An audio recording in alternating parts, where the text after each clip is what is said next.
Hello दोस्तों, आज हम जानेंगे कि चांद के साउथ पोल पर ऐसा क्या है जिसे पाना चाहते हैं दुनिया के कई देश। क्यों यहाँ चैलेंजिंग थी लैंडिंग। चांद पर सॉफ्ट लैंडिंग करके भारत ने इतिहास रच दिया। इसरो के लिए यहाँ पर लैंडिंग कराना सबसे बड़ी चैलेंजेस थी। ऐसे में सवाल उठता है कि चांद के इस हिस्से में ऐसा क्या है कि भारत यहाँ पर चंद्रयान 3 को लैंडिंग कराया। अमेरिका समेत दूसरे देश यहाँ पर पहुँचने की तैयारी में लगे हैं। यह इलाका इतना रहस्यमय और खास क्यों है? नासा समेत कई दूसरे स्पेस एजेंसी ने इसकी वजह भी बताई है। चांद के इस हिस्से में लैंडिंग क्यों कराई गई, इसे समझने के लिए एक नजर इसके जियोग्राफी पर डालनी पड़ेगी। दरअसल इस हिस्से पर सूरज की किरणें सीधी नहीं पड़ती है, बल्कि तिरछी किरणों के कारण यहाँ का टेम्परेचर दूसरे हिस्सों के मुकाबले थोड़ा कम रहता है। यही इसकी खूबी है। इस खूबी के कारण यहाँ पर नेचुरल खजाना यानी कई ऐसी चीजों के पाए जाने की पॉसिबिलिटी है जो इसके दूसरे हिस्से में नहीं मिल सकता।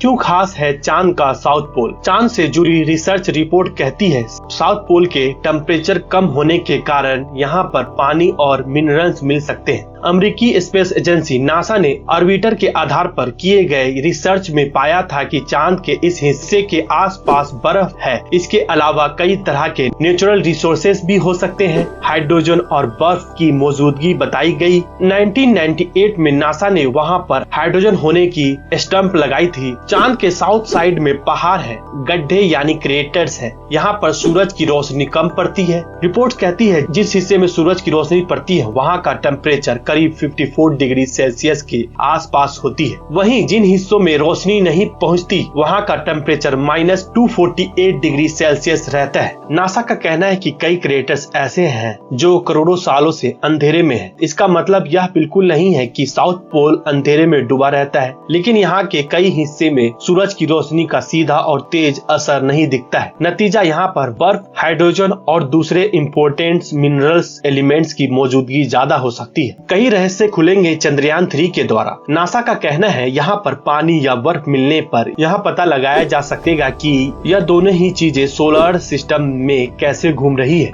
ठीक वैसे ही जैसे अर्थ के पोलार रीजन से पता चला है कि पिछले हजारों सालों में यहाँ की क्लाइमेट और इन्वायरमेंट किस तरह से विकसित हुए। पानी और बर्फ की कन्फर्मेशन होती है तो फ्यूचर में उसका इस्तेमाल पीने के पानी डिवाइसेस को गर्म होने से बचाने और रॉकेट का फ्यूल बनाने में किया जा सकेगा। इससे कई मिस्ट्री खुलेंगे। यहाँ पर लैंडिंग इतनी मुश्किल क्यों थी? चांद धरती से जैसे दिखता है असल में वो वैसा नहीं है। चांद पर बड़े बड़े गड्ढे यानी क्रेटर है, जिसके कारण वहाँ पर लैंडर को उतारना मुश्किल था। इसी मुश्किल को समझते हुए ही इसरो ने चंद्रयान 3 को इस तरह से रेडी किया कि लैंडिंग आसान हो सके। इसके navigation system, flight dynamics, speed system समेत कई चीजों पर काम किया। चंद्रयान 2 की असफल से सबक लेते हुए चंद्रयान 3 में सुधार किया। इसी तरह चांद की इस लोकेशन पर लैंडिंग कराई जा सकी।